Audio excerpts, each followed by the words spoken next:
You're listening to the Patriot Nation Podcast.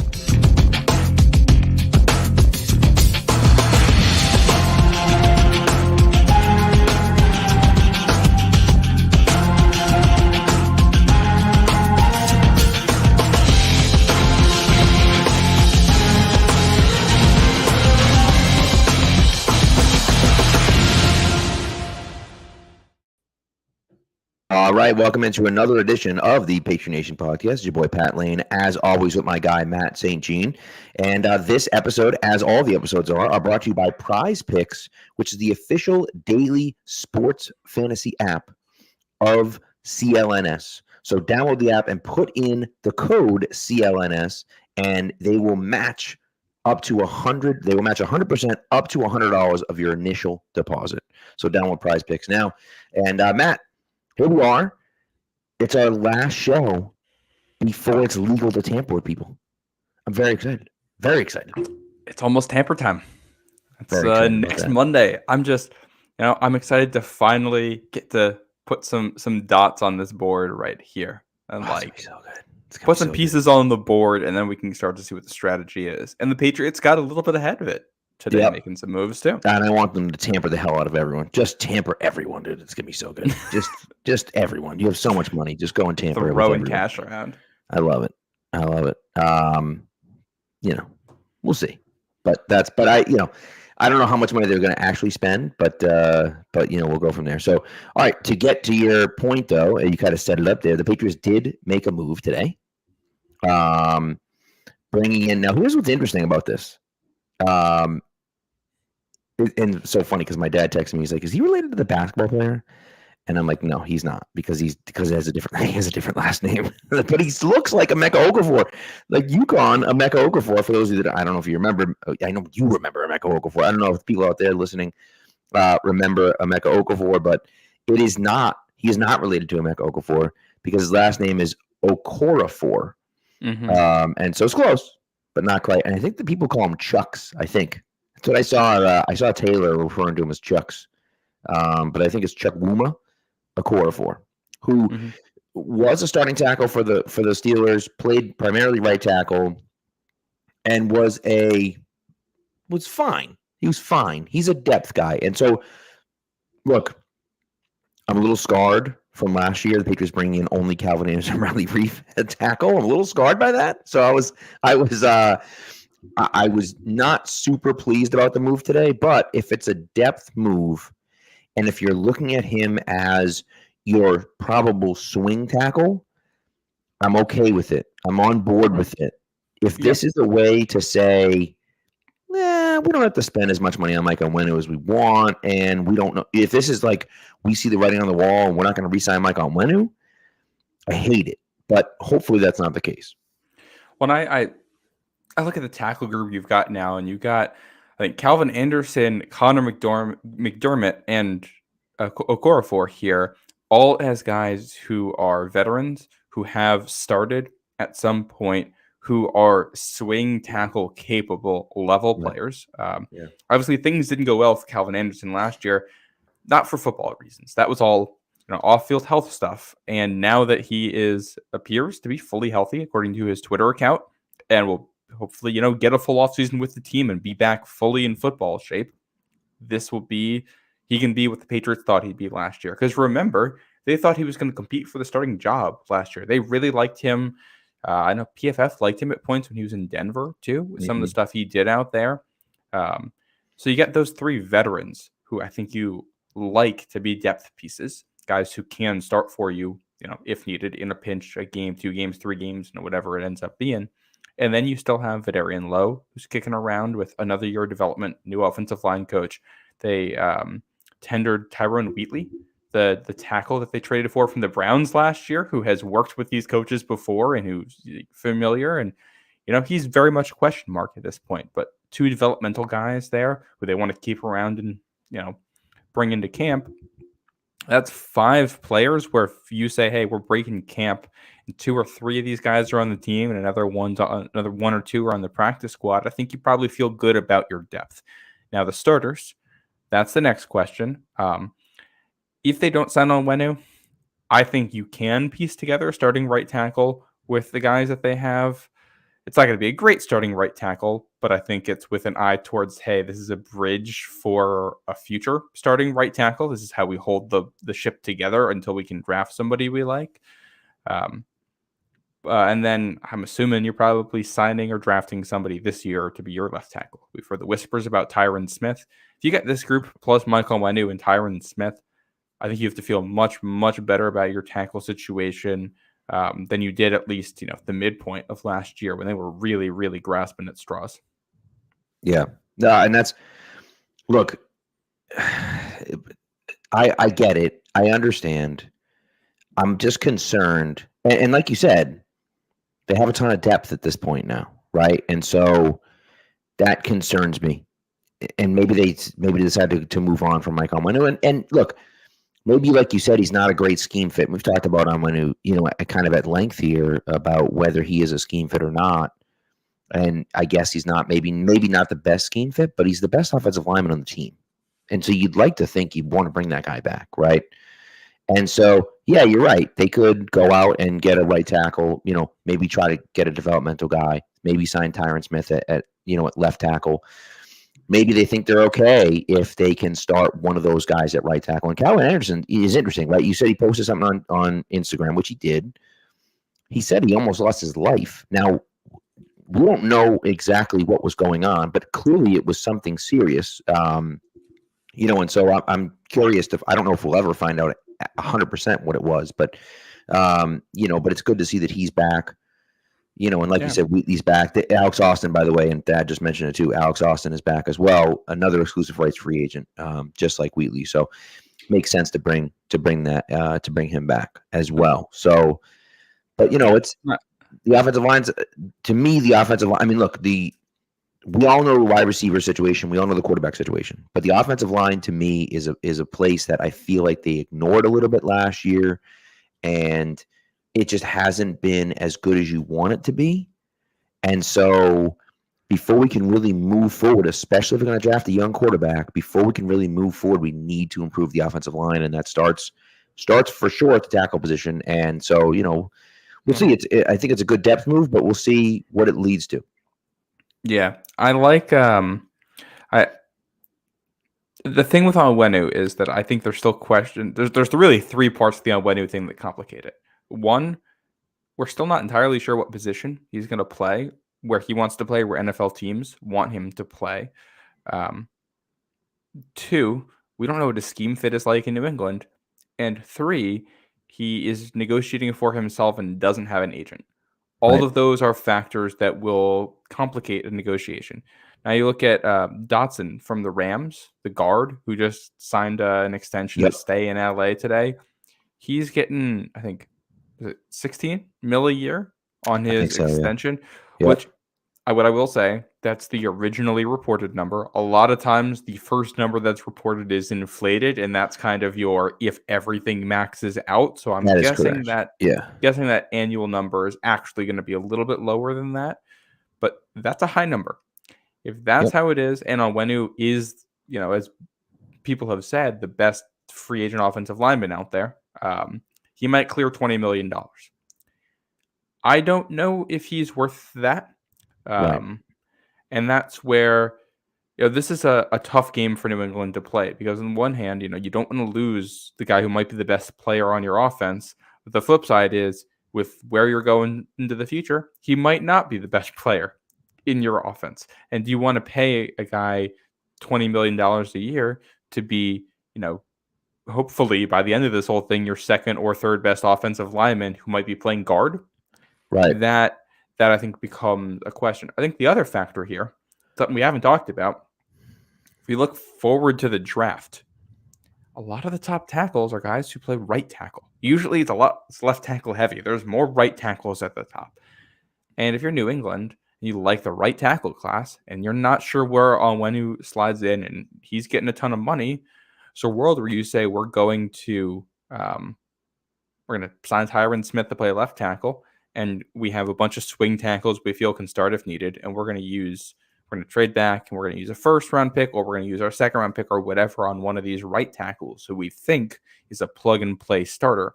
and you might get the same quality of play you're getting from Michael Onwenu, who I think is just a decent, maybe good tackle. He's definitely not a great tackle. He's not an elite tackle because he has issues with the speed rush. Might get the same quality of play year one for a much cheaper contract, and then you can go use that extra money on Christian Wilkins or Jeffrey Simmons, who just became a free agent today, or Calvin Ridley, or whoever it is that you have your eyes on. And balancing that, I think, is going to be tough here for the Patriots. Yeah. No, listen, it's true. It's a good point. What's challenging for me, this is the big thing, the biggest thing that's challenging for me is that you let Joe Thuney walk and got nothing back. You let Shaq Mason walk and got almost nothing back. You let Ted Karras walk and got nothing back. So you had all of these guys. You had all of these good offensive linemen. You let them all go and got nothing back. And it's just, and I know, I understand that that's not this. I get that you can't, try to combat the mistakes of the past. Certainly if the mistakes of the past weren't you. Yeah. But, to let those three guys walk and get basically nothing. I mean, they got what, a 5th round pick for Shaq Mason or something like that. Like, you let those three guys walk and got basically nothing back for them. Yeah. To me, it's just inexcusable. It's inexcusable. And you're gonna be in the same situation here because you have enough cap space that you have to sign free agents. You don't have a choice. You're below the floor here. So you have to, even if they're not going to break the bank, even if they're not going to light that money on fire, like Gerard Mayo initially said, they still have to sign some guys. And so they're not going to get a 3rd round pick back, right? And so that's where it becomes challenging for me is like, man, you're going to let another guy walk and get nothing back for him? And that, it just sucks. And I get it, fine, but like, that's really tough. And like old man mom says, then they use the 1st round pick on Cole Strange. So you let all those guys walk and then use a 1st round pick. It's just like, and then to have the guy, be just kind of okay and dealing with injuries now and with Strange, because that's the other part. For as bad as tackle is, guard has been an issue for them too. So it's tough to figure out what you do going forward. I do think if they overpay what they think Michael Onwenu is worth to keep him, just because they're trying to fix the mistake of letting Joe Thuney walk. That right there is the exact kind of thing that we've been making fun of, like the Jets or the Dolphins or the Bills for doing for years. So, it's walking a fine line here. And I hope that the front office is not making decisions based on what the fans want here, because it's not a popularity contest to build out a team, and you do have to make hard decisions. And just, being pressured by the fans into spending money on players that you don't really love isn't the way to build, forget a contender, to get yourself any kind of sustained success. Right. You're not wrong. You're totally not wrong. I just like, that's, it's just frustrating. It's frustrating to see. That's all. Yep. And you look at the interior offensive line, that's a spot where you probably want to build out some depth. David Andrews is nearing the end of his career. They got Jake Andrews behind him. He's still a question mark at this point. Cole Strange is, we haven't heard any reports on him since he got put on injured reserve, but I think it's fair to assume he's probably going to miss a substantial part of the offseason recovering from an injury. Right. And that's going to be really tough for his development. Sidy Sow was good relative to the standards of the New England offensive line last year, but he needs development to become, I think, a guy you really count on to be a starter. And, this is the part that's tough. Like, they need to build out the offensive line, but I'm not sure you're signing somebody over Sidy Sow because he's young enough that you want to play him and develop him. And I don't know if you're signing somebody over Cole Strange because he's young enough you want to develop him. You're not signing somebody over David Andrews. You'll sign a backup, sure, like backup guards. And it's hard to find starting tackles in free agency. So you end up at this point where you have all this money and you want to address a problem. But I don't know if the money can be used to fix the problem. I think in some ways you only fix the offensive line if we look long term, is draft capital and development. And that might mean playing a bunch of younger guys this year. Let's say they start City So and they roll with him, and they draft a tackle and they start him. And those guys might not be good, but you got to play through it until you get to whatever is on the other side and hope they develop. So for as bad as the offensive line is, there's a chance that the best way forward is, one step back now to take 2 steps forward going into the future. But that's going to be a tough pill to swallow come the first Sunday, second Sunday in September. Yeah, no, you're right. And it's tough. It's one of those tough things for me. And I don't know the right answer. That's the hard part is I don't know the right answer. I'm not sure, what the answer is. I just need to know they have a plan. And again, like I said last year, I'm scarred by the fact that last year they didn't have a plan. So I'm hoping with the new regime they have a plan for what they're going to do at offensive line. And so we'll see. We'll see where they go. Old Man Mob asked a question about Judon getting traded. So Matthew Judon, just to recap, because we are going to go through this again. Matthew Judon needs a new contract. He got a pay raise last year. They gave him the Stephon Gilmore treatment, which means that they borrowed from the year after. They borrowed from the next year to give him extra money that year. So they borrowed from 2024 to give him extra money in 2023. Now it's nice in 2023, but now in 2024, he's not making enough money. He's not. Let's just be honest. He's not making enough money. And so they're going to have to give him a new contract or they're going to have to trade him. Now, it didn't go well with Gilmore. They thought that he was aging. They didn't want to pay him a new contract. Turns out that was a very wrong decision. They should have signed Stephon Gilmore. And that's another situation where, and look, we can go back and criticize Belichick for some of the different things that he's done. I think the way he handled the offensive line and the way he handled the cornerback position are two things that are just indefensible in my opinion, right? The Stephon Gilmore saga with the injury stuff too got weird and felt personal at some points. I didn't like it. So. And again, you traded Stephon Gilmore for a 6th round pick the following year, which was essentially what you would have gotten for him.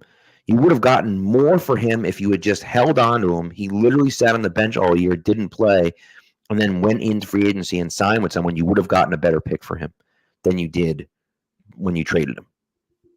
Whatever, fine. So you trade him there, get nothing back, great. J.C. Jackson gets signed to L.A., signs a massive contract. And this is one of the reasons why I hate the new rule is, and I get it, I understand it, but it's stupid. So J.C. Jackson should have gotten you a 3rd round pick back.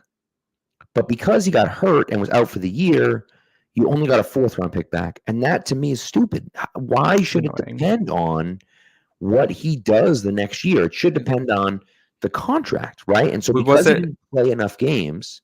Yeah. Well, did it have to do with the contract? Did he get paid less money? No, I think he got paid enough. But he had to reach a certain threshold to get a 3rd round pick back for the Patriots. And because he didn't reach that certain threshold, he didn't get a 3rd round pick, which is stupid. I'm just like, what the hell, man? So we'll see. And Old Man Mom mentioned it, we wish they had traded players at the deadline, right? Josh Uche is a guy that, I don't know if he might be back, but he's a guy that we could have gotten something for. Didn't trade him. But again, why is Bill Belichick going to trade those guys in the offseason? At the deadline, especially if he thinks his job's on the line, right? So it's a tough situation, unfortunately, but that's where we're at right now, and it's we're left with a ton of questions. Yeah, we're getting. Yeah. Do we want to talk about? Do we want to go back over to the offense and talk skill positions here when we're looking at free agency? Let's do it. Yep. I've been doing some free agency primers over on Pat's Pulpit that you guys should definitely go check out. And I did a list of a bunch of receivers I thought could end up in New England. The top guy, Mike Evans, off the market. Another guy, Michael Pittman, off the market. T. Higgins was off the market before I wrote the piece. So the best guys on the market are Hollywood Brown and Calvin Ridley. And those guys feel like Hollywood Brown probably less so. He might actually end up being, a decent signing because of some of the ups and downs he's had. He might come cheaper. But Calvin Ridley is a guy who feels like he is going to get paid wide receiver 1 money when he is most definitely a wide receiver 2. Mm-hmm. And this again puts you in the position, if you're New England, do you want to go spend $20-25 million a year or whatever it might end up being? Maybe a quarter of the money you got to spend this cycle on a receiver who is just good. Yeah. You can't. I love the idea of bringing someone like Calvin Ridley in. Yeah. If I have to pay him the money of a wide receiver 1, I'm not doing it. I'm just not doing it. Does he have the potential to be a wide receiver 1? It's possible. But am I going to bank on him being a wide receiver 1? I'm not. I'm definitely not. And so, and a ton of people have already pointed this out, and I think it's worth mentioning again and again and again and again. If you want a number 1 wide receiver, you either have to trade a high pick for him or you have to draft and develop him. Because teams are not letting those guys walk. They're not. They will do whatever they have to do to keep those guys. Again, unless they're getting a high draft pick back, right? The Colts, that's the Pittman one to me. I was like, that never made sense to me. You drafted a quarterback in the top 5. You drafted a quarterback at 5 last year. Now you're going to let your number 1 wide receiver walk? That's insane. Especially when they had a ton of money. Right. So that was never going to happen. The Evans one I thought was more likely. But again, if you're Tampa, you made it worth his while. Now, we'll talk about Baker Mayfield and whether he'll be back or not in Tampa. I kind of feel like he might, but then again, I don't know. So we'll see. But to Evans, it didn't necessarily matter. Evans has put up numbers no matter who the quarterback's been down there. So over 1,000 yards every single season in his career. Every year.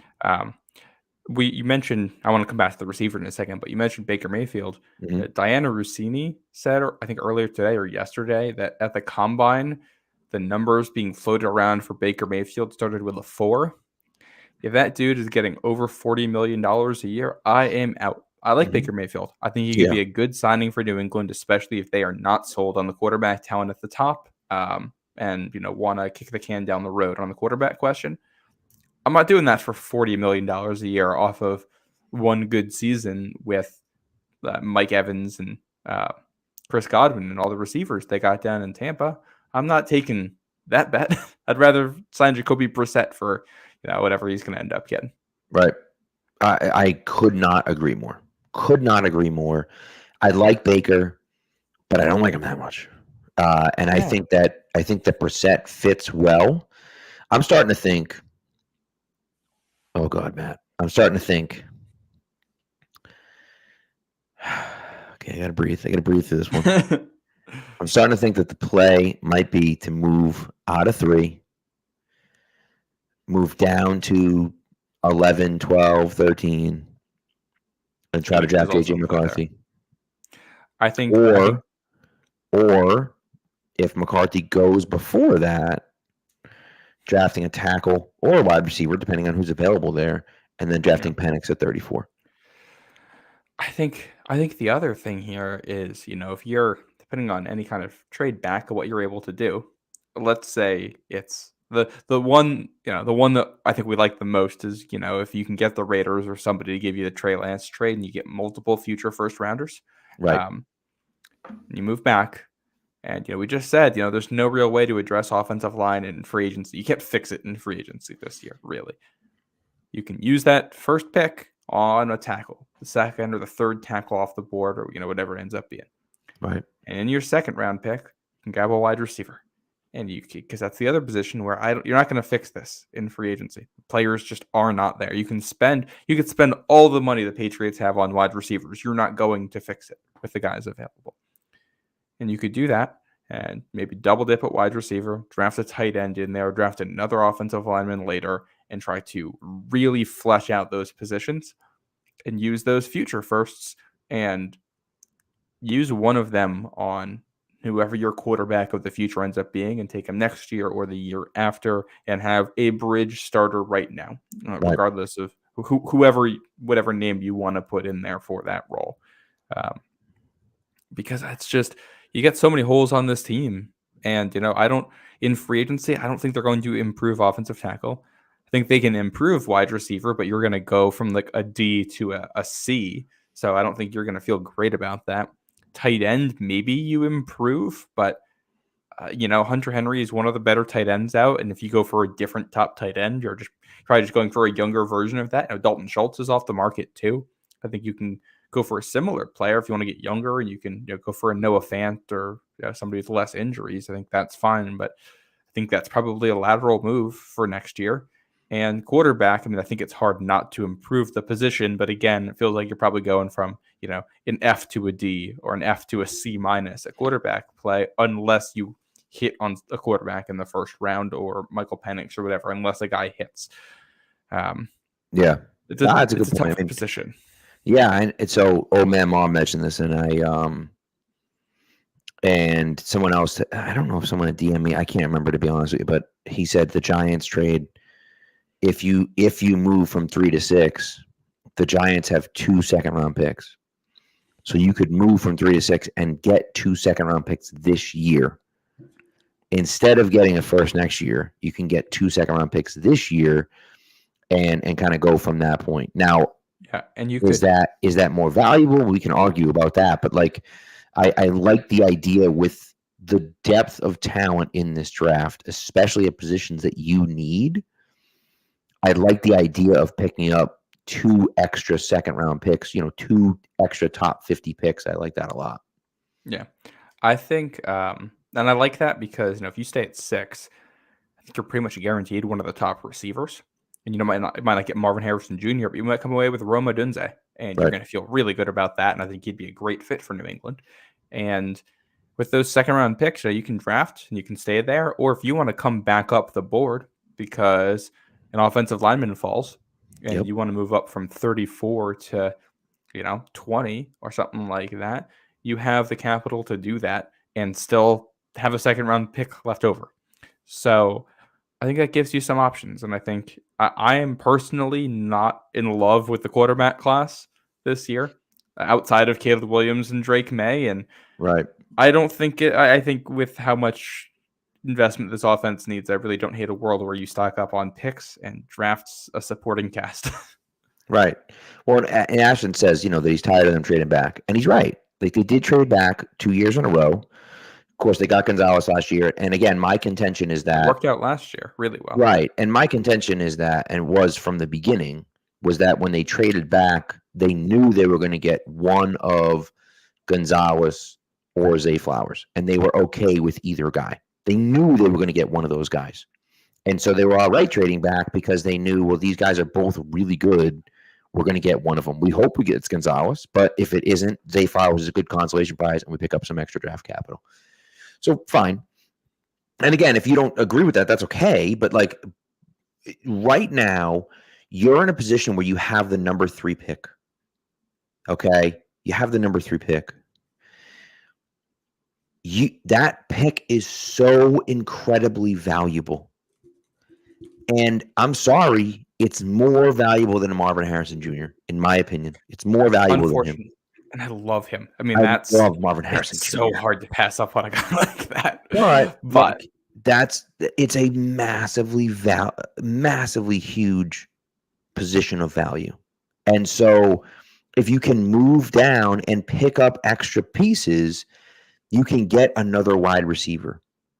You can get the number 1 offensive tackle.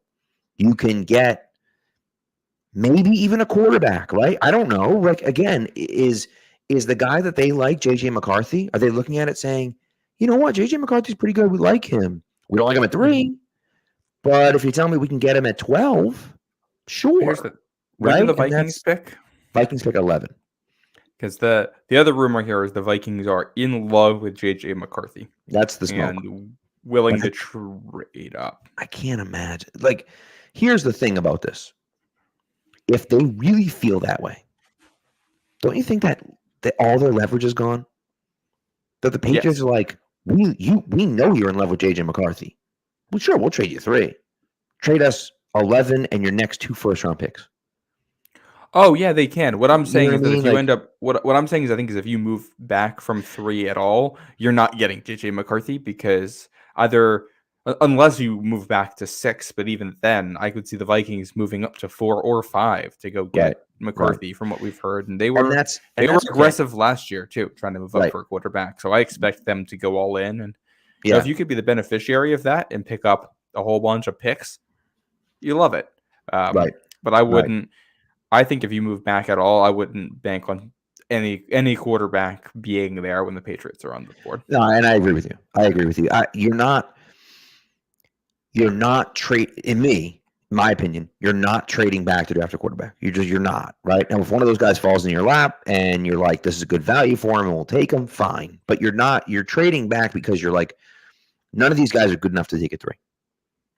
And again, I don't know how I feel about Jaden Daniels at 3. I don't know how I feel about Drake May at 3. I like Drake May and I like Jaden Daniels. I don't know how I feel about either of those guys at 3. So, you know, that's the decision that you're making, right? Is either one of those guys good enough at 3? So we'll see. If there's a long off season to go, a long way to go. It's only a month and a half, but it just feels like forever. The next week's going to go so fast. Yes, it is. So that's the good thing. So, all right. Speaking of next week, let's take a break. When we come back from that break, we're going to talk about free agent targets for the Patriots. Who do you think they should go after? Who do you think they should target? Probably just defensively. I don't know if there's any fringe offensive guys you want to talk about, but I have 1 or 2 receivers that I want to mention. So we can get into that as well. But it's really interesting how, and we'll talk about this, but it's really interesting how they have so many needs on offense.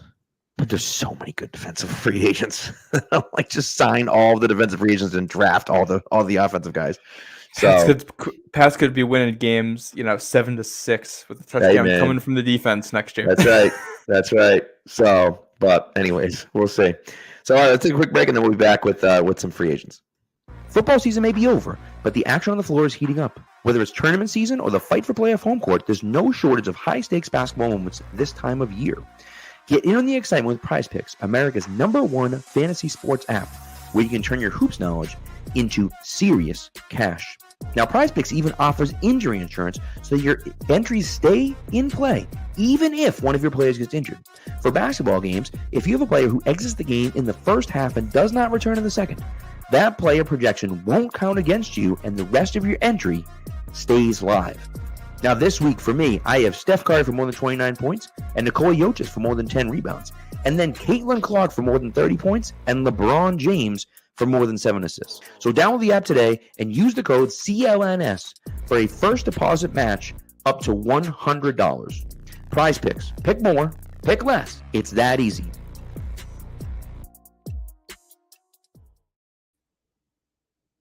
All right. So let's get into this defensive class, because this is where the money is. In my opinion, this is where the value is. You look at some of these defensive guys, and it's not just the value, it's the talent that's out there. Like, my goodness, there are some really talented guys. I think top of the list, #1 talented guy defensively has got to be Chris Jones. I think it's very unlikely he goes anywhere other than Kansas City. But I would be, Monday at noon, which I know it doesn't really start then, but the earliest I can possibly contact him, I would be contacting him saying, here's the check, put in what you want. Like, Chris Jones I think he has 26 sacks over the last 2 seasons. It's defensive tackle. That's an astounding number. Elite pass rusher. Really good against the run when he wants to be too. He wasn't very good in the regular season because he didn't have to be, and he turned it on when it mattered. He's not the same type of player, but there's a little Lawrence Taylor to his game there, where he'll just pick his moments and show up. really the only concern with Chris Jones is that he does pick his moments, and the Patriots probably aren't going to be in a lot of moments next season. True. And he's older. So I think, if he wants the money, I think New England will pay him. I think the issue is he might just be, he'll be elite in New England, but it might not matter. Yeah, as much. You might be able to get similar production for a little bit cheaper with a guy who isn't quite as good. But if Chris Jones comes to New England, if you're an offensive coordinator, how are you game planning for the Chris Jones and Christian Barmore front? What are you doing? Chris Jones, Christian Barmore, Matthew Judon, Keon White. Yeah, and we're leaving the defensive ends out of it for now. Right. Like if it's just unless you're going to get your tackles involved in whoever's blocking a defensive tackle, like you're going to have your outside offensive lineman blocking down on a defensive tackle, right? You're going to have to leave one of them in a one-on-one matchup. Yeah, and that's probably going to be Christian Barmore a lot of the time. But they're also both mobile enough to do twists and stunts, and they can stuff the run. Scary. And I think it guarantees one-on-one opportunities for all of your edge rushers, essentially. Yeah. So, anyways, that's a pipe dream. I think he's staying with Kansas City. I think he'd be silly to leave Kansas City. Again, Kansas City probably can't pay him what you can pay him, but like they'll pay him. They'll make it work. I don't know. I think they will. They're looking at trading L'Jarius Sneed to keep Chris Jones, which, by the way, I think is the wise move. It's interesting you mentioned L'Jarius Sneed because he's next on my list as the second best defensive player available. I know he's not technically a free agent. Andrew Callahan was on. I don't know if it was last night or tonight. I saw the tweet today. I think it was tonight. On whatever the show is on NBC Sports Boston, talking about trading for L'Jarius Sneed. Probably going to take a third-round pick for the Patriots. I'm okay with trading 68 if it means getting him. So you trade 68, you got to pay him a boatload. But imagine Christian Gonzalez and L'Jarius Sneed for the next 5 years, 10 years, like not 10, but for the next 5 years or so. Like L'Jarius Sneed's still young. Yeah. I think.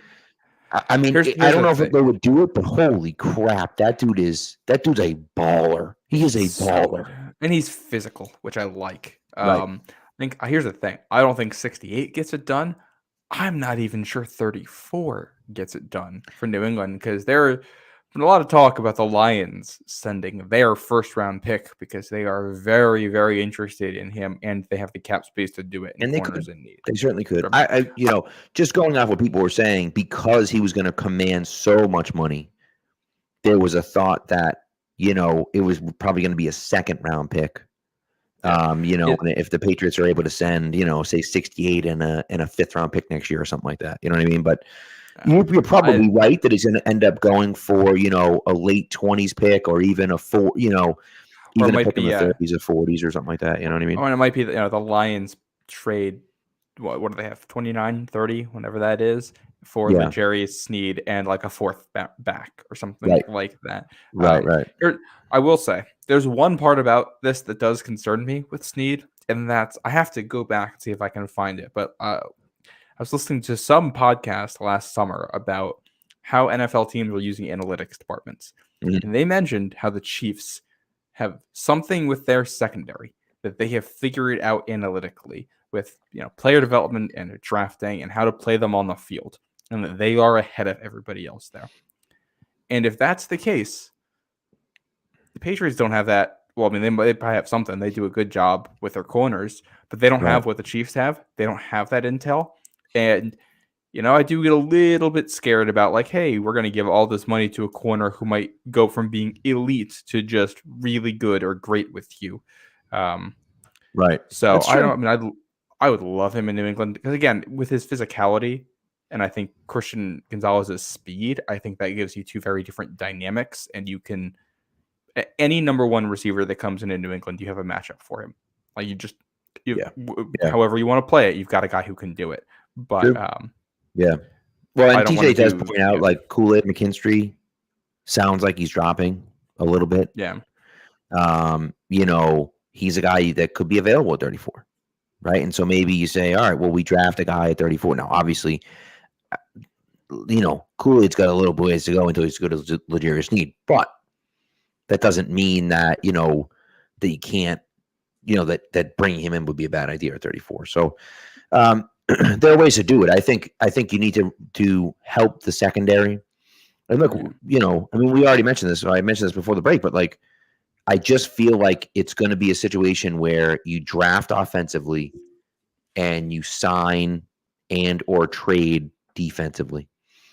Because again, you need young, talented, athletic offensive players. That's what you need. And you already have a young-ish defense that needs a little bit more talent on it because, you got to build all the time. But, like, you can get those guys in free agency. I just feel like, the offense needs so much help that it's like going out and getting a top-flight guy offensively, like, almost doesn't help you as much because there's not enough pieces around that guy, whereas you could do that defensively and makes it even better. Yeah. I think if you're going to get a top flight guy offensively, you might do it in a trade. Like, I think picks 3 and 34 and, what comes with them kind of have to be offense. And like, if you're trading pick 34, but you're doing it for a Brandon Ayuk, right. I would much rather do that and pay Ayuk than give 34 up for Sneed. I agree. Even though I agree with you on they're that. probably comparable level players. And about the same thing, but I also know wide receivers are a lot more consistent in their production from year to year than corners are. Corners, my analogy for this is that like your defensive backs, especially your corners in football, are kind of like your bullpen is in baseball. You don't always know how well everybody's going to do, and it can change a lot from year to year. So, and you also use a lot of guys. So you just want to make sure you have a ton of guys you feel somewhat comfortable with, and then figure it out as you go along. And guys are going to have hot streaks and cold streaks. You're going to change it up. And like, sometimes you have your ace, your closer, that guy back there who's your number one, who you hope that's your Christian Gonzalez. But I also think Jonathan Jones is, pretty good setup man if we want to keep running this analogy into the ground. And it's a good point. And Miles Bryant will probably come back. I think that's, I think Christian. And you get. Go ahead. Christian Gonzalez, Jonathan Jones, Miles Bryant, Marcus Jones, Alex Austin, with what we saw of him last year. Isaiah Bolden, we didn't see much in the preseason, but he'll be back with the team. So, I like the depth. I think you're only looking for like 1 or 2 corner signings, maybe a depth veteran who can be a rotational guy and help you out. But even then, I think you feel pretty good about most of the guys you have if you had to go play a game today. Right. I agree with you. So we'll see, right? We'll see. But I'm happy about Alex Austin. I am happy about the depth there at corner. I do think you could use another guy. I mean, honestly, it's just embarrassing riches, right? Like getting a guy like L'Jarius Sneed, all of a sudden you're like, oh my God, like now we have Gonzalez and Sneed. Like this is incredible. So it takes what is already a very good defense into a dominant defense. At least, on the back end. And I think Justin Simmons, who just got cut by Denver, could be another guy like that, where I like the idea of Justin Simmons because he's more of a free safety than he is a strong safety. And we have a bunch of those hybrid safety guys, right? Kyle Duggar, of course, they gave the transition tag to. Which we haven't even talked about on here. We haven't even gotten to that, and we will, but they gave Kyle Duggar the transition tag. They have Peppers. They have Marte Mapu, however they're going to use him. Justin Simmons is a different kind of guy. He's a Devin McCourty type where he's more of a free safety than a strong safety. He tackles. He's a good tackler and everything like that, but he's more of a free safety, and they haven't had that guy since they lost Devin McCourty, and that could really help them, I think, defensively. And so I would be willing to throw some money at Justin Simmons and see if we can bring him in. I think Xavier McKinney is a guy who also belongs in that conversation because I think one of the reasons Duggar had a bit of a down year last year was that he had to play more free safety. And he's not bad at it. He's pretty good at it, but he's most impactful when he can be around the line of scrimmage. Even you look at a guy like Devin McCourty. Devin McCourty played free safety for how long in New England? And still, when it was big situations, they'd put Duron Harmon back there at free safety and bring McCourty down by the line of scrimmage so he could be around the ball and interfere with things. And that's where Duggar and Peppers are at their best. So getting a high-flying free safety, I think, would be awesome. I think you can also sign someone cheaper. Deshaun Elliott, I know, is a name that has interested me in the past, who's again a free agent this year, who's a free safety. I think getting somebody who can play free safety and single high stuff at a decent level allows you to put Peppers and Duggar where they're at their best. And that helps your defense out a ton and still allows you to, rotate the dial like they like to do. Because Justin Simmons or Xavier McKinney or whoever can come down and play in the box, and Duggar can play free safety, and you can rotate them and confuse teams and still do all that stuff you want to do. You're basically just swapping out probably Jalen Mills for a guy who's a little bit better, deeper down the field than Mills is. Mills is also better up near the line of scrimmage. Right. True. That's a good point. Geno Stone, go ahead. No, I was going to say just Geno Stone's another name that's interesting for New England. He's going to have an interesting free agency market because he's one of those Ravens safeties, and kind of like New England, like they use their safeties in similar ways in a way that doesn't always translate when it goes to another team. But it's a name that I wouldn't shock me if the Patriots are in on him. Yeah.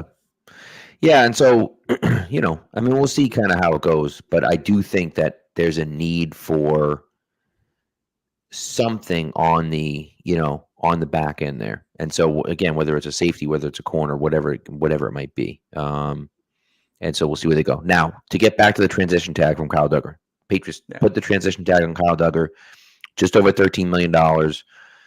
They get no compensation back. So now, of course, Felger Maz is screaming about it. This is so stupid what they're doing. This is so dumb. But the reason why the Patriots did that is because, yes, you're telling everyone, right? Go out in free agency, get the best offer you can, and then come back to us. I think there was a chance that, number one, they wanted to keep Duggar more than they wanted to keep Onwenu. That's number one. And number two, I think they may have been concerned that they weren't going to get a call back from Kyle Duggar if someone blew him away.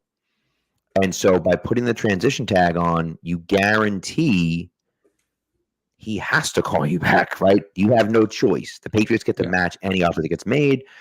The only thing about the transition tag is that you don't get any compensation if you let the guy walk.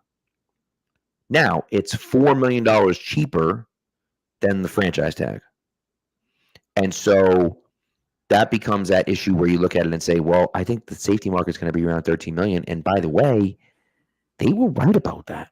They nailed that because look at all the safeties in the market. There's a ton of safeties in the market, which means they're all going to get a little bit less money. Calvin Ridley, we just talked about, is going to get paid like a wide receiver one because there's nobody out there. Someone's got to get paid that money, and it's going to be Calvin Ridley because he's the number one wide receiver out there. Duggar might be the best safety out there, but now you get a bunch of other safeties that are all pretty good out there. You don't have to overpay for Kyle Duggar if you need a safety, right? Yeah. And so that becomes that. Yeah. And to go with that, the transition tax at $13.8 million, something in that range. Yeah. That's probably about what you were going to pay Kyle Duggar anyway. That's around what New England was comfortable with. That's about what his market is. Onwenu, it's a little bit tougher to tell what his market is, but based on numbers, at least before the Dotson contract, seemed like he was going to get 15 to 18 million a year, probably. The offensive line transition tag, $19 million. So you're overpaying for him. If you're willing to pay $19 million for him, you'll just sign him at that number in free agency. Right. Right. I think this is also where the agent part comes into play because there's no buffer between New England and Michael Onwenu right now. It's just they're negotiating. Yeah. And that's a situation where if you tag the player, they might get a little bit upset because there is no buffer, there is no agent involved. It's going to feel a lot more personal. Right. The flip side of this is just business. And he's like, no, screw them. I don't want to play under the tag, Yeah. And the flip side of this is that because, you want to establish that trust, if he does have a good relationship with the guys in New England, which there's no reason to think he doesn't, this is a situation where you can let Onwenu just go out and say, hey, we like you. We want to keep you. We're going to let you go out and see what your market is. Go collect offers. Enjoy your free agent experience. Get told how much you're worth by everybody. Come back here and Assuming the number's right, we'd love nothing more than to match it or exceed it and make sure you're back here in New England. Right. And that's a way to make sure the player, feels the trust of the organization and is bought in. And also, as a team, you make sure you're not overpaying for a guy or you don't think you're going to be, getting a value back at all on the deal. And, when you put all this together, like I think the transition tag for Duggar made a ton of sense, and not tagging Onwenu also made a ton of sense for both the monetary and the personal factors involved. And that's kind of where I land on it. No, agreed. So we'll see. All right, a few more defensive guys that I wanted to chat about really quick. Christian Wilkins, we talked about already a little bit. I wouldn't throw as much money at him as I'd throw at Chris Jones, but it'd be awfully close. He's young still. He's a dominant defensive tackle. He's really good against the run. And again, it's a situation where you pair him up with Barmore, and all of a sudden that defensive line is outrageous. So, I like the idea of bringing someone like him in. And then Daniil Hunter as well. I know he's an edge guy, but like especially if you're worried about Matthew Judon and you don't know if he's going to, which by the way, you have to bring Matthew Judon back. I'm just say that right now. You have to bring Matthew Judon back. Well, and the way he's talking in the press, I'm not worried about that. Like he'll be here. He's openly negotiating to try to get people to come to New England. He wants to be here, and I agree with you. So, but even still, Daniil Hunter, I know at this point in his career isn't necessarily an elite pass rusher anymore. But I do think that, look, you need a bunch of edge guys. And if it's the price is right, I wouldn't hate at all bringing in a guy like Daniil Hunter. And then Devin White was the last guy on the list. His numbers dropped significantly last year. I don't think he was quite as good last year as he was in years past. Mm-hmm. But I take a shot. at him and bring him in as and put him under the tutelage of Dante Hightower and see if, we can bring some of that greatness back. I want to throw out a couple other front seven names. One of them, DJ Reader at defensive tackle. Played before with the Texans, then with the Bengals. Big run-stuffing nose tackle who can also be productive as a pass rusher, or at least impactful. He doesn't always rack up sacks, but he'll hit you some pressures. Just a big boy out there. And he's a real man on the line, and I would like that a lot. He kind of replaces that Lawrence Guy role, but he can play over the nose for you and let Christian Barmore work more from the outside, which I think is very valuable. And also, it's less of a burden on Devon Godshaw to be a true nose tackle. He can play a little bit more outside. Very true. Which I think helps you all around. Another defensive tackle name that's worth throwing out there, I think, is Adam Butler, because he's a free agent again, and he was good in New England. Yep. With Daniel Akwale being here, I don't know if there's a role for Adam Butler, because I think there's a lot of similarities, but I think it's worth saying the name. Then the other edge rusher is Andrew Van Ginkel from the Dolphins. He would be a great fit, I think. And he's a fit in New England's scheme, I'm pretty sure. And he might be a guy who would be a good Uche replacement, who might just be a better fit for what you do and a better value. So that's another name I think I would keep an eye on for New England here. It's a bummer, but Josh Allen is not hitting the market. He got franchise tagged by the Jaguars. That's a defensive Josh Allen. And Brian Burns also got franchise tagged for Carolina, and I'd love him in New England. Not on a trade, though. A signing would have been awesome, but I'm not trading for him. Which, by the way, can we talk about how Carolina bungled that? Because they're so dumb. The Rams were going to send 2 first-round picks for Brian Burns, and they turned down the trade, and now they're not even negotiating anything long-term with him. It sounds like he might get traded, and they said it was reported 2 first-round picks and more, which is that was like insane. That was the start of it, and that Carolina front office is so out of whack. You just can't turn. If you value him that much, then you shouldn't be having any issues with the deal. The problem was once you turn that down and it gets made public, Burns has so much leverage. He could just hold you over a barrel, and they're in they're in a tough position there with that. But they've made their own bed. I'll tell you that much. Yeah, it just I understand he's a good player, and I'm not saying he's not a good player. He's a very good player. But like at a certain point, like what are we even talking about? 2 first-round picks for a defensive end? An extremely good player. And I'm not saying he is an extremely good player, but like 2 first-round picks for a guy on your defense. I know he's a young guy. I know you want to build around him, quote unquote, everything else, but like, golly, man, like I just that's crazy. And this is like, if assuming he does end up getting moved here, this is going to be 3 straight off seasons or 3 straight seasons where the Panthers are giving away their best player. Yeah. They did it with Christian McCaffrey. They did it with DJ Moore, and now they'd be doing it with Brian Burns. And it's just, makes no sense. And it would be one thing if you're using the assets to build something, but they're not. It's not working. The assets are not being used properly. So, that's glad we're not Panthers fans. Yeah. Do we want to jump back over to the offense real quick? Because I had a couple of wide receivers I wanted to circle back on and mention. Let's do that, but just first, really quick, Old Man Mom mentioned Darius Williams and Bryce Huff. 2 guys. I think Williams was cut, I believe. And then I think Huff, his contract just ran out, I think. Either way, Williams, 5'9" corner, on the smaller side, played for Jacksonville last year. Like he's fine. I don't know. I mean, as a low end kind of veteran guy, I wouldn't hate it, but like I don't. He could be your Jalen Mills replacement, right? Guy. Yeah. I think if you're gonna sign a corner, you go for somebody with a little bit more size, just because you want that. I think you feel good about your depth at slot corner. Right. You want more depth on the outside. I agree. And then Huff is a linebacker, got some speed, a little bit of athleticism. I don't hate it. In his game. He's one of those guys who's like hyper efficient as a pass rusher, but not a whole lot of reps. Right. I wouldn't hate it. But I think if we were going down that path, I think you'd rather just keep Josh Uche in the building. Right. Unless that price gets, That's the thing. Unless someone outpays him or someone out goes crazy on him. So, and don't even expect it as I'm about to report you, okay? Marcus getting cut, dude. I'm about to report you for that, dude. Marcus Jones is not going anywhere, all right? Yeah. Not speaking of that, before we jump back over to the offense, did you see Mac Wilson immediately before the show?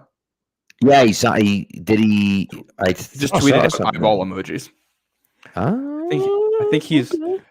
think he might be back, which I hope he is. He was much better last year than I think anybody expected. We all were surprised when he was re-signed because he ended the previous year in the doghouse. But I hated him. I was like, what the hell are they doing? This is so stupid. But figuring out how to use him as that third linebacker who could be a pass rusher and like you're kind of jack of all trades, like I don't know, with Tavai and Bentley being as good as they were, and also Duggar and Peppers being as good as they were at those roles, they could kind of shore things up and let Mac Wilson freelance just a little bit and be a pass rusher and play with his head on fire and not worry about being sound or anything like that, because that's not who he is. He's just an athlete who you can throw out there and let him go, and when everything else behind him was good, then he can be your difference maker, which he was at points. Yeah, I agree.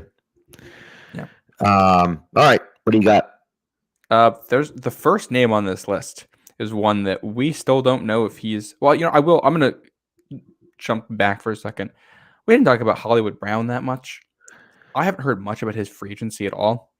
But if he's out there, I think he's a really at the right price. He's a really intriguing option for New England because he's been productive at points.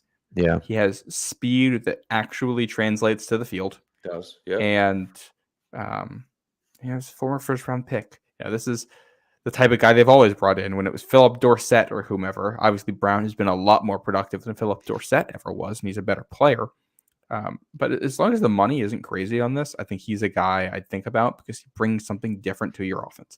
You can plug him in as, I don't know if he's going to play a true X receiver, but he can be an outside receiver for you and use his speed and stretch the field a little bit and just help you out. So I think he intrigues me. But if that's not reasonable, the guy who interests me is Rashid Shaheed from the Saints.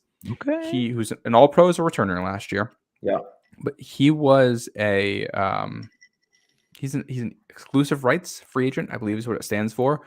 So at any point, I don't know when the deadline is. I would assume next Monday. At any point, the Saints can just bring him back. He doesn't have any control over it, but they don't have a lot of cap space, and they still haven't to this point as we're doing this on Thursday night. So if he does hit the market as a speedster, deep threat gadget guy, he has been incredibly efficient. He had like 4 or 5 touchdowns, I think, of over 40 yards last year. He's a big play guy, and that's what this offense needs. And I think he's a guy you can bet on improving, taking a bigger role in your offense. You know, if it's Rashid Shaheed and Kendrick Bourne and the guys they had, I think you got a little bit more athleticism and some speed, and you know, you can make things work. I like that a lot. I like Shaheed a lot. Again, I have concerns about, you know, trying to increase his role by too much. Yeah, I think he was, you know, incredibly efficient, but I don't know how much more I want to push on that. But like, man, he just got speed for days, so I'm okay with that. Another Saints guy who, former Assumption College graduate, former Assumption Greyhound, Deontay Hardy, who was released as well. He's more of a return guy than he is a receiver, and the Patriots don't necessarily need a return guy. And especially with the kickoff stuff. I mean, Marcus is a great punt returner. He's a good kick returner too, but he's a great punt returner. I just don't know how much kickoffs matter, or are kickoffs going to matter? I don't really. It sounds like they're trying to make it matter. All of the things, right? So if kickoffs are going to matter, you want a good kickoff returner. And if Hardy is willing to, I mean, he was an All-Pro a few years ago, so he may command a little bit more money than you're willing to pay him. But like, if you can get him for not too much money, it'd be pretty cool to have him back in Massachusetts. Yeah, no, I think I'd like him. I think there's a fit there. By the way, so the kickoff rule, I know, honestly, it's gotten a lot of hate online, but honestly, I don't hate it. What they're talking about is there's going to be 2 things. One, I think they're going back to like the older onside kick style where you can get more of a run up and you have a much better chance at recovering it. But you can only do an onside kick when you declare that you're going to do an onside kick in advance. And, you know, there's some limitations around when you can do it. So your kickoff becomes like you're either kicking the PAT or going for the 2-point conversion. So you're declaring onside kick or regular kickoff. And if it's a regular kickoff, I think what is it? The guys start further back. I'm not entirely sure about where people align, but I do know nobody can start running until the ball like gets down the field and like inside the 20-yard line or gets touched or whatever. And if you just kick the ball on the fly into the end zone, the touchback comes out to the 35. Right. So the whole incentive is to basically have more kickoff returns. So you're going to have to kick the ball short of the end zone, but also they're changing the alignment and the run up you can get. So there's less collisions and less injuries. Right. Which you kind of like. It's definitely interesting. And it will promote more kickoffs, more kick returns, I would think. But yeah, it's just so weird. It's just a weird rule. And so we'll see how it works. But Inspector Des says, I mean, 35 seems like that's insane. Like that's really far. Well, and so there's 2 different touchbacks too, because it's if you kick the ball straight into the end zone, the ball comes out to the 35. If you kick the ball short of the end zone and it rolls in, it's at the 20. So basically, what they're saying is if you try to, you have to kick it so that the returner has a chance to get it outside of the end zone and return it. Correct. That's basically the way these rules are going to be, and you're going to get punished if you don't do that. What's so funny is that when they had first moved the kickoff up, that's what Bill did, right? Was he kicked it high and let his return guys get down there, right? And which is funny. I don't know, man. It's a whole weird thing. It looks strange. Of course we're all like, this is so stupid, and the rule is this, and we hate change, and then it's going to happen, and we're going to be like, you know what? That's kind of fun. I want more kickoffs. Belichick talked about this when they moved the extra point back to the 15, his argument to the league was basically like, it doesn't matter. It's an irrelevant play. Nobody cares about the extra point. He didn't say this, but like, the extra point happens. All right, we score a touchdown. All right, I'm taking a bathroom break. It doesn't matter. We know the extra point's in. Who cares? Yeah, right? when it was at the No two one, there's before. no incentive to go for 2 because you have a extra point from the 1 yard line. Who cares, right? Yeah. So, and now it's like it goes from like a 99% to like a 90%, and that's a huge difference. It's a massive difference, a 10% difference, and so so we'll see. But it's the same type of thing where it's like, all right, I'm going to the bathroom. There's a break, or even if I'm like behind, I just fast forward right to the kickoff. I'm like, I don't even need to watch the kickoff. It's going to be a touchback every time. If you're smart, you just kick out of the end zone. Who cares, right? So it wasn't a kick return in the Super Bowl, I don't think. No, I don't think so either. And so it's like you want those plays. You want plays to happen. And so that's the idea, is that just make every play an actual play. And I think that you're trying to get towards that. And I actually, I'll credit the NFL here. Their initiative for a long time was, we're basically trying to get rid of the kickoff because there's too many injuries on it and it's not that valuable of a play. And now they've realized, hey, we like the kickoff. To start, I think there's aesthetic reasons there. It's been the way that a football game has started since we've been doing this whole thing. And when you think of the Super Bowl, you think of all the flashbulbs going off in the opening kickoff, and that becoming kind of meaningless, I think, is tough. And it costs people jobs because there's guys who get in for what they can do on special teams. I think they wanted to get that more involved. And I think them taking another look at this and saying, yes, we want less kickoffs because we want less injuries, but also we want enough kickoffs that this is an interesting play. How can we get both? It sounds like they consulted a bunch of special teams coaches to craft this it's still to be decided rule, to be confirmed rule. It does sound like it is going to become a rule change, but being able to get the best of both worlds here, ideally, where you still see, the reduced injuries and not these huge collisions that you'd get that would really hurt people on kickoff sometimes, but you still do get the actual kickoff and the change in field position that that can happen because of it, and your big plays, your game-changing plays. I think in the year that Devin Hester got into the Pro Football Hall of Fame, talking about this rule change is perfectly timed.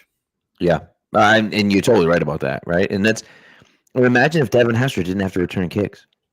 Let's just imagine that, right? And it's so fun. What's so funny about it is that Devin Hester. Whatever. We can talk about Devin Hester forever, but like that Super Bowl, I'll never forget that Super Bowl because Devin Hester was so good. They just literally kicked out of bounds every time. They're like, we don't even care, dude. We're just kicking out of bounds. Like we'll let you take the ball at the 40-yard line. We're not letting this guy return the ball again, right? So that would be a situation where you just try to kick it out of the end zone. Like, just see you later. We don't even care about you. And so, take it at the 35. Go ahead, whatever. But the 35 that's a huge advantage for the return team. A huge advantage. So we'll see. I like the idea of changing that. So, all right, you had another wide receiver. I cut you off before you gave another wide receiver. Let me go through my list here. I think Gabe Davis is on this list. He worries me because I think you worry about a Nelson Aguilar 2.0 in signing your speedster with questionable hands who, might not do well in a bigger role. Sometimes, Yeah. Gabe Davis is a guy who will win you games. He will lose you games. Mm-hmm. And at the price he's probably going to command, I don't think I'm that interested in him, but he's a guy who's going to be on the market. DJ Chark is out there. He had a tough time in Carolina last year, but I think we can kind of throw away all of the Carolina tape.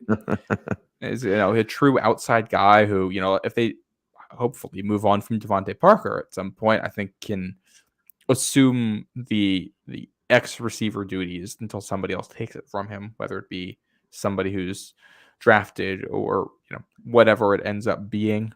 So I think he's interesting. He's had success in places, and Tyler Boyd is another name that's out there because now that T. Higgins is staying in Cincinnati, we think, and they don't if they don't trade him.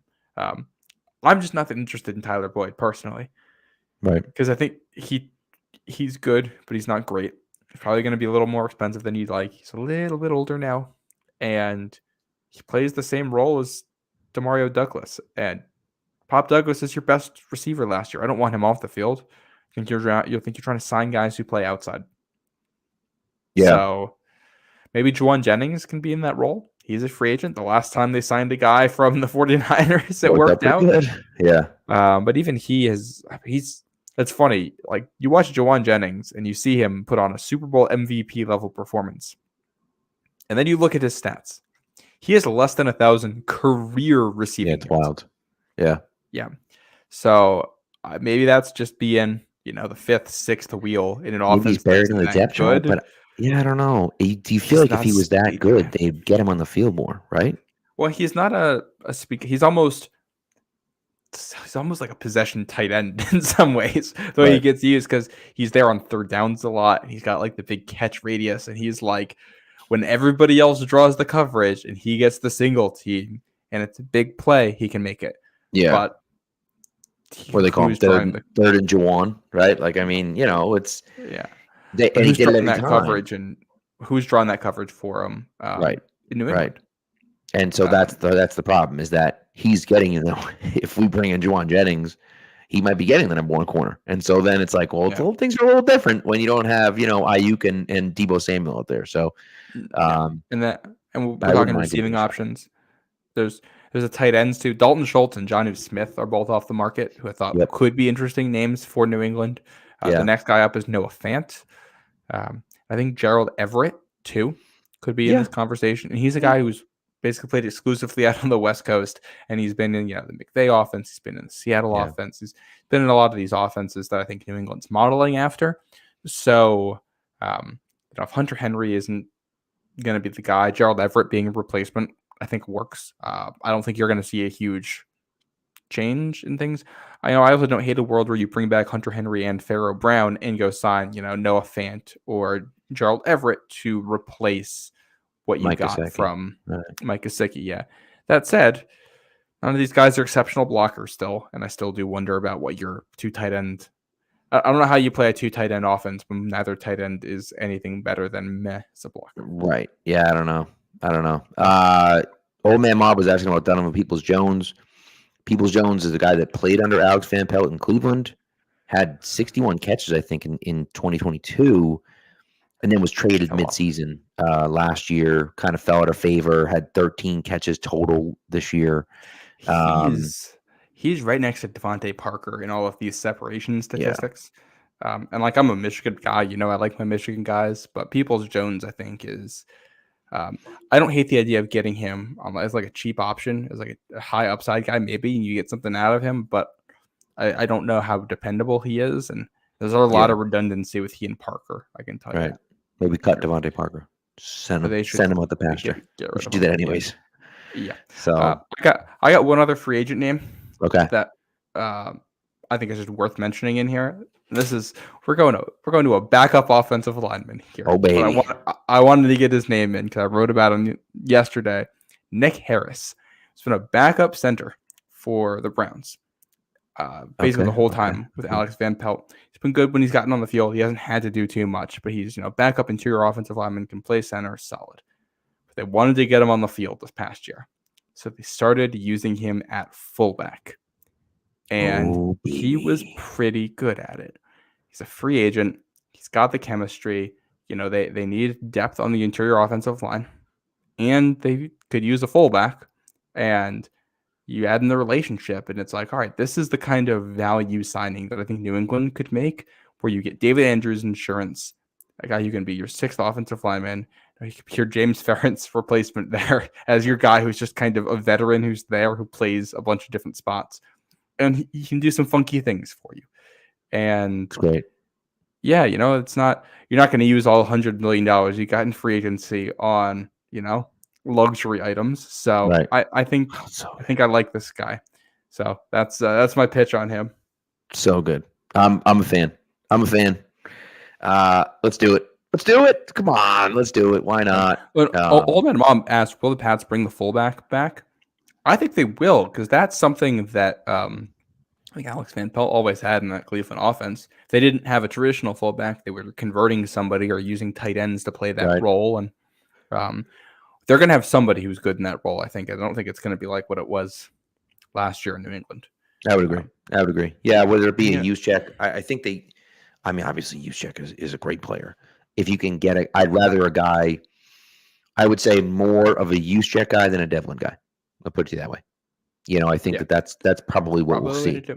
Yeah. And I also think, with quarterback still very much a question mark and defense is getting lighter, if they don't like if they don't think they're going to be a good passing offense this year, then invest in the running game. And for the short term, that'll work. That's something. Right.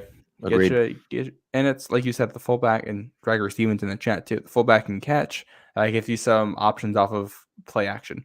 Which actually, if you check out my article on patspulpit.com about the interior offensive lineman, you'll see this Browns backup center playing fullback. And in the clip, it's a play action rep where they use him and they have him cut blocking some defensive lineman who gets through on a naked bootleg with Joe Flacco going to the weak side or whatever on a huge touchdown to Amari Cooper. And it's, that sounds fun. I don't know if this New England team's going to be good next year, but give me a couple plays like that. Yeah, that'd be great. That's what we want to see. Give me a backup center running routes in the flat. Come on. That's great. It cannot, I promise you, it cannot be worse than some of the receiving we've seen in New England the last couple of years. You got that right. One position we kind of skipped over was quarterback. We talked about Baker. I like the idea. I love the idea of Brissett coming back. I think it makes a ton of sense. He's a leader. He's a guy in the locker room that I think everyone likes. He was universally well-liked here when he was here. He's been well-liked everywhere he's gone. So I think that would be a great fit. Gardner Minshew. I like Gardner Minshew, but he's a fine backup option. He's fine. If you miss on Brissett if Brissett goes for way more than anybody thought, then sure, Minshew.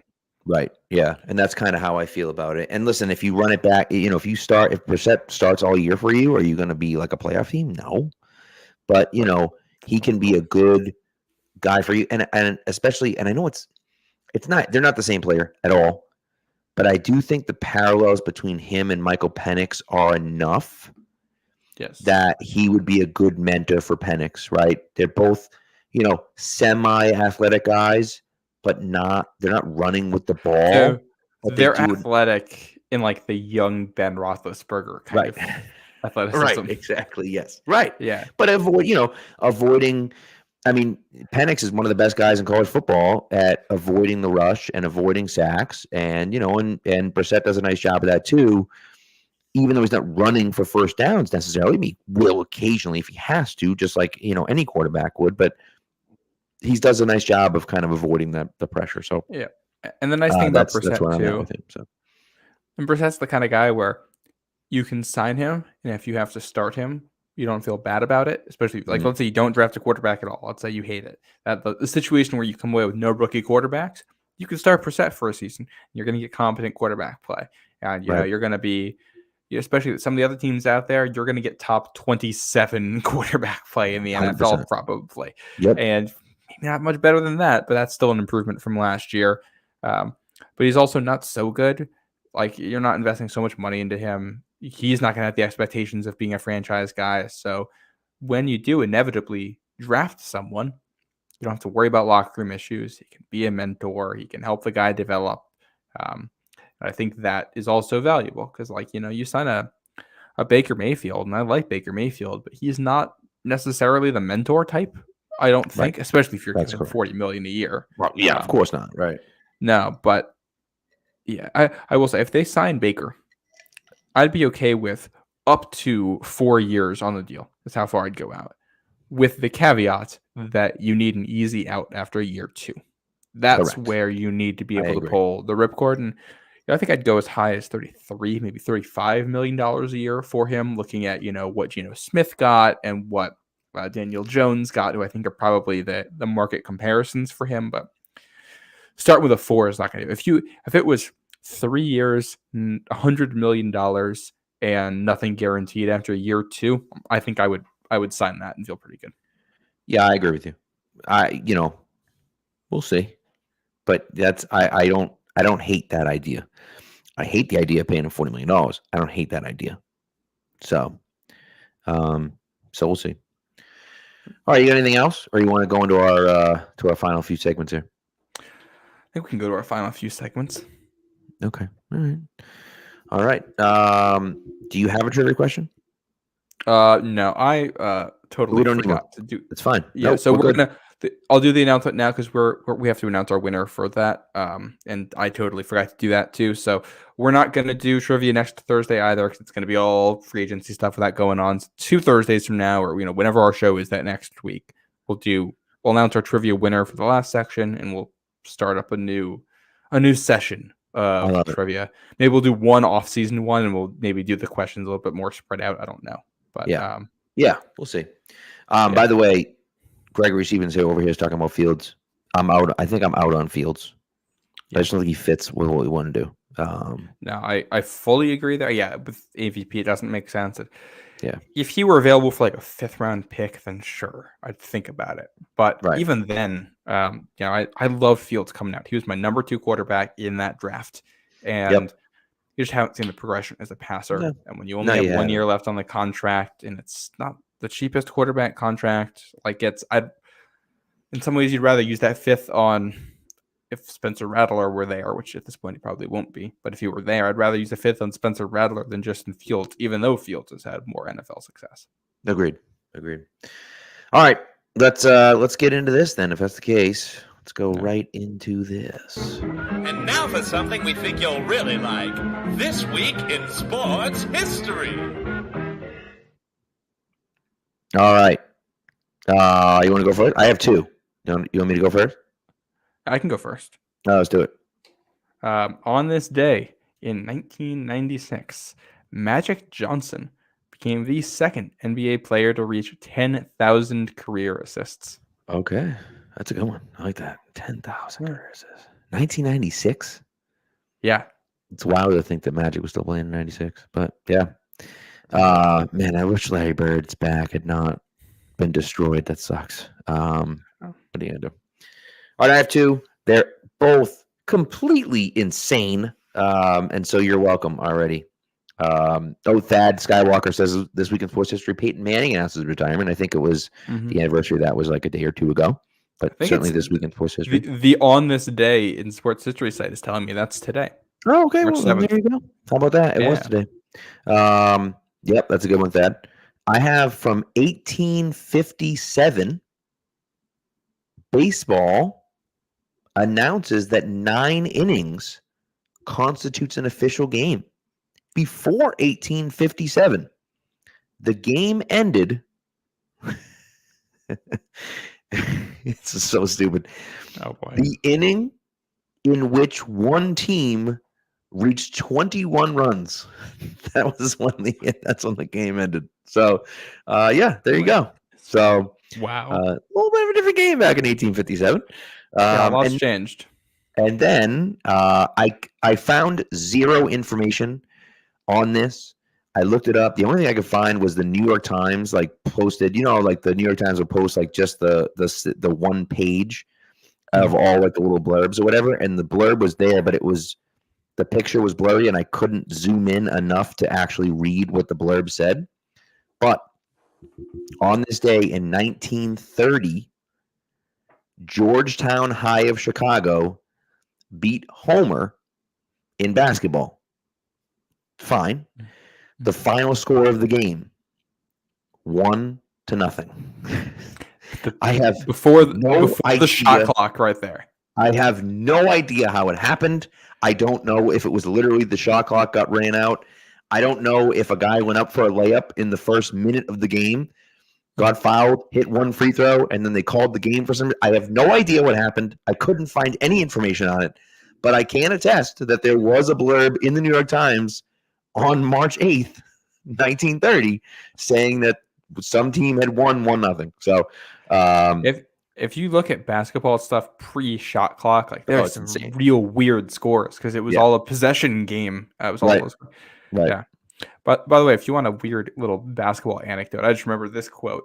I did a story on when they added the 3-point line.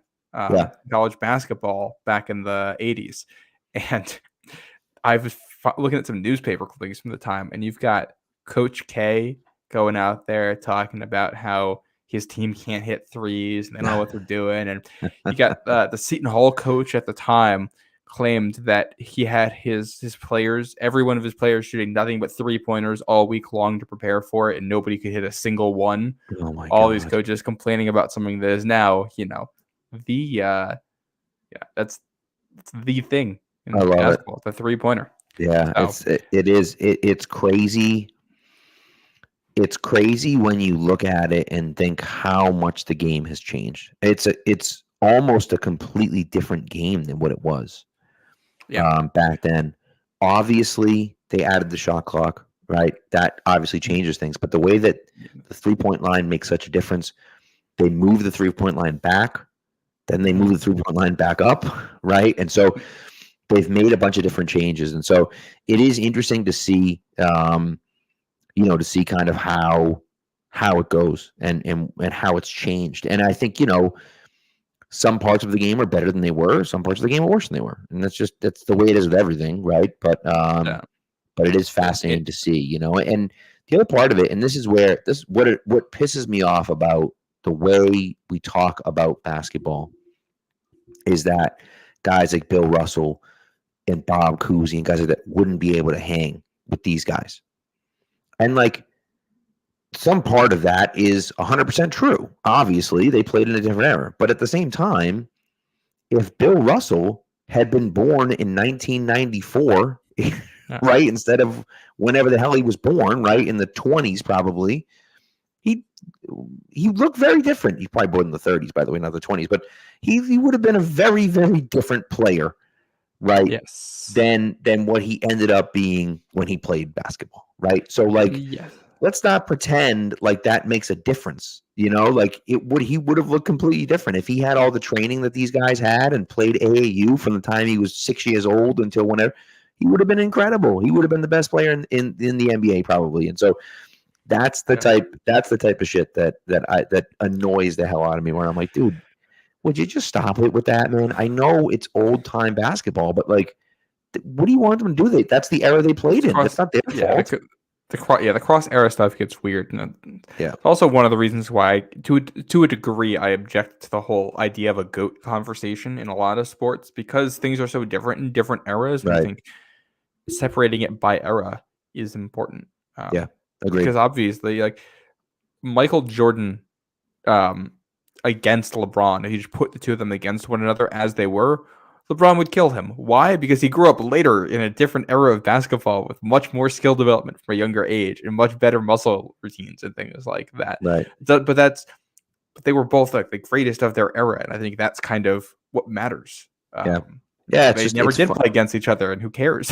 Right, and that's the thing, right? And it's funny to see that stuff, right? And to look at it and say, okay, who's better and who was this and who was that? And it's like, well, I don't know, and then you can make the argument, well, this guy was that, and this guy did this, and it's like, all right, I get it, and then that's the argument. Well, Jordan played in the time when, you could hand check, and the defense was a lot more physical, and there's a lot more physicality in the game, and these guys are incredible athletes, but there's far less physicality in the game than there was back then, right? And so, would these guys be able to deal with that? And so it's just all of those different things come into play, To a degree, though, I will push back on that because I know we talk about how physical the 90s were in the NBA, and they were at points. But I think only the fouls were more when you fouled somebody, you'd hit them harder and you do more stuff like that. But apart from that, I think a lot of the other parts of it actually were a lot less physical. I think box outs and a lot of the fights you see in the paint today are a lot more physical than they were back then. Maybe that's just me. No, I don't think because I went back and watched 90s stuff and I was told that this was the most physical basketball ever was. And then I watched clips and I was like, this looks like the YMCA when I go down to play. No, and I can see part of that. I think the hand checking for me is the biggest part, right? Where it's that's where it's different. Can get up in that guy's grill and really get into him and get your arm into him, and it's not a foul, right? And whereas now it is, right? And so, obviously, like you said, the strength training and everything else makes a big difference, but it is interesting. I mean, look, it's the same way where if Jim Brown, just the way Jim Brown was, if dropped him into 2024, Jim Brown couldn't hang with these guys. He wasn't fast enough. He wasn't whatever. But in his era, that's not the standard. Right. I mean, that's the thing. Like in his era, he's the best player ever. Like he just was completely unstoppable and was one of the best lacrosse players of all time. Right. But like, it's not, you can't compare what's going on now to what's going on there. So it's just like, that's it. It's, you have to appreciate, in my opinion, appreciate the people for who they are and what they did and everything else like that. And you move on from there. But that's just the way it goes, and people are never going to agree on it. So it just is what it is. But they're fun conversations to have, I guess. So, yeah. Yeah. Anyways, all right. We're talking 90s basketball. So I think that's time to wrap. I know. I think we're ready to go. But thanks for tuning in again, guys. We appreciate it. Matt will be back Monday night with a special guest. We're going to be a little bit earlier Monday night. Oh, then maybe I won't make an appearance then. Never mind. Yeah. So we're doing, I think we're going to be 8:30 on Monday is the plan. Okay. So I probably won't be making an appearance, but you never know. Yeah, I might go back to my room in the hotel, depending on what people are doing after the conference. Maybe I'll go back to my room in the hotel and jump on. I will have my laptop anyways, because I'll be working out there. So maybe I'll jump on from the hotel room. We'll see. But either way, so. But thank you to the chat for hitting us up as always. We appreciate it. And we'll be back next week with you. Going over Matt's mock draft. Is it 3.0? Yes. 3.0. I got to write that still. Golly. No. You're hard at work on it. You've already started it. Yeah, you've already outlined it. This you know what you're doing for weeks now. You're just switching it up as you go. That's all. Yeah. Outline is already done. That's it. No one has to know whether it's written or not. You know what I mean? So all right, guys. Thanks. Appreciate it. And we'll talk to you next week.